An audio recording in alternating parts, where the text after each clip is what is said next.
So you've started assistive active or active range of motion exercises, but are experiencing difficulties, discomfort, or even pain.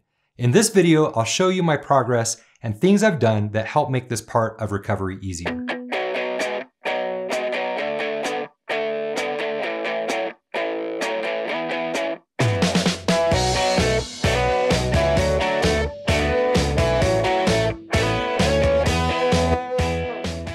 These videos are here to help you. Find a video on this channel that fits your stage of recovery. Watch videos from that point forward to get helpful tips, better understand what to expect, and make your recovery easier. This is week 10 post-rotator cuff surgery. This past week, I was able to wash and style my hair with both hands, use a towel with both hands to dry off,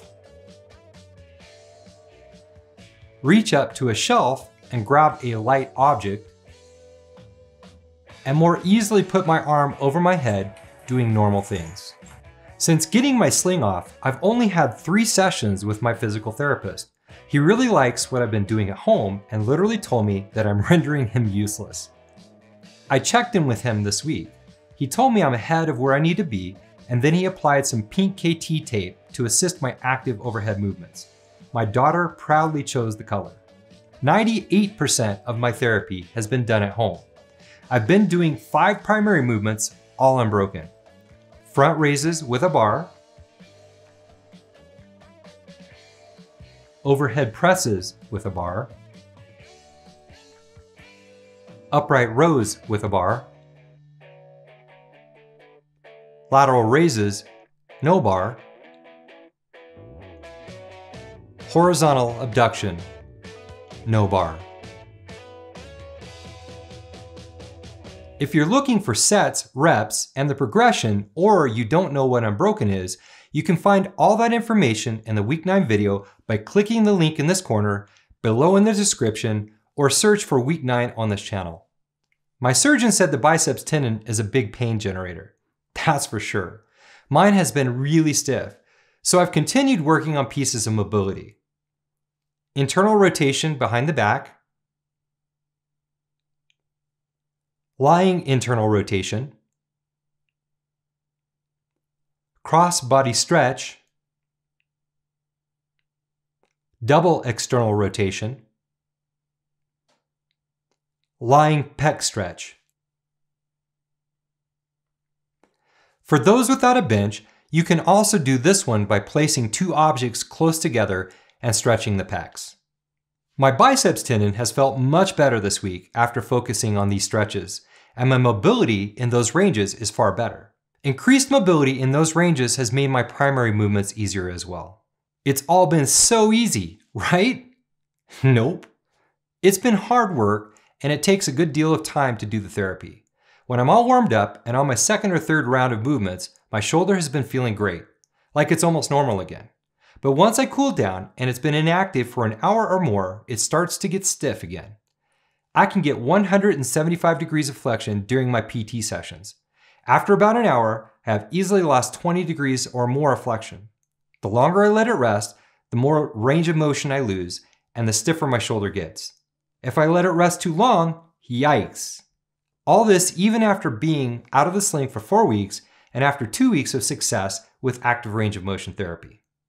Is there anything we can do to help alleviate being stiff and achy? Well, I'm glad you asked. But first, if these videos have helped you, or you think they may help others, like and subscribe. It helps get this information out to others who need it. I went over several things that help this phase of recovery in the week 8 video. Click the link in the corner, below in the description, or search the channel for week 8. The first step to getting your arm over your head comfortably is by gaining and maintaining mobility. If you can't get your arm into good flexion passively or with active assistance, it'll be way more difficult or even impossible to actively get your arm over your head. The easiest way to alleviate a stiff and achy shoulder is to continuously get into your best version of flexion, several times a day with minimal effort. The more you can do this, the better. Remember, we've been in a sling for a long time, and that shoulder not only has a repair, but it's become complacent. It would like nothing better than to sit there all day and be lazy. It's our job to keep reminding our shoulder to move. Someone somewhere said it takes 10,000 repetitions to properly train the body for a movement. Who knows what the real number is, but the point is, it's a lot. What are the easiest ways to get into flexion? Well, that's going to depend on you, but here are some of the things that I've done. Being in an inclined position makes many shoulder movements easier. Try flexion in a recliner or on an incline bench as one example. Child's pose. Lying supine flexion. Flexion with a stick or PVC. Flexion by walking into rings. Flexion by wall walking.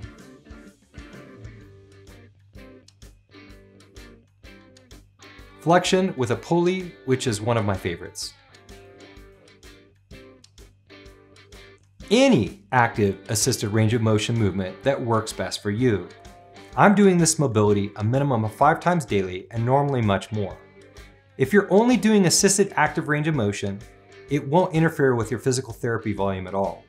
In fact, maintaining range of motion throughout the day, specifically in flexion, makes those physical therapy sessions way easier and more productive. The more you get into that position, the less discomfort you will experience when doing active range of motion. The more you get, the closer you are to those 10,000 reps. It really helps. You can make recovery even easier by warming up before your physical therapy sessions. There are many ways to warm up, but I'll share my favorite. It's super simple, effective, and takes about 3 minutes. I start out with a child's pose for about 30 seconds on, because I'm really stiff. And then I take 30 seconds off. I need to relax that shoulder. And then I go 1 minute back on. I gently work into my full range of flexion. Once I've established my full range of motion and flexion, I use a pulley. At first, I'll do a few reps with my good arm doing 100% of the work. Over a set of 10 reps, I'll incrementally decrease the amount of assistance my good arm is giving my involved arm. The goal being to gradually increase the load on the involved arm until it is doing all the work. Use this concept with the appropriate amount of time, number of reps, and movements for you. It's much more comfortable than having your involved arm doing all the work dead cold. To recap, mobilize your flexion and gradually increase the load on your involved arm for a much better experience. Speaking of pulleys, recently a company named Rangemaster sent me samples of their shoulder products. Their pulley was way better than the one that I was using, so I ditched my old one. I was able to try out their different handles for pulleys and some of the other recovery tools that they have. I wish I would have known about them earlier in my recovery. Fortunately, there are some strengthening tools that I'm not allowed to use quite yet, but I'm looking forward to trying them out. Rangemaster didn't ask me to write a review or make an endorsement, anything like that. I'm not being compensated in any way, but their tools are way better than the ones that I had. I often get asked which products to use, and I haven't had any recommendations or haven't made any recommendations on this channel at all. But I wanted to let you know about Rangemaster because I like their products. You can find their products on Amazon or on their website, which I will link below. If enough people comment below with interest in the Rangemaster products, I'll see if they will provide a discount for viewers of this channel. Remember, you'll make progress during your therapy sessions, then you'll lose it. It may feel frustrating, but you are making progress. After working the shoulder, it's normal to be stiff and achy. But, and it's a big but, if you experience long-term increased pain, excess inflammation, or a decrease in range of motion, that means that you've pushed too hard. Just back off the volume or intensity for a bit. In order to make progress, you need to push, then recover. Consistent activity, good nutrition, hydration, and sleep are the best things that you can do for recovery. Even at week 10, we're still limited in the ways that we can be active for several more months. In next week's video, I'll show you another workout variation to help with your activity. That's all I've got for you. See you soon.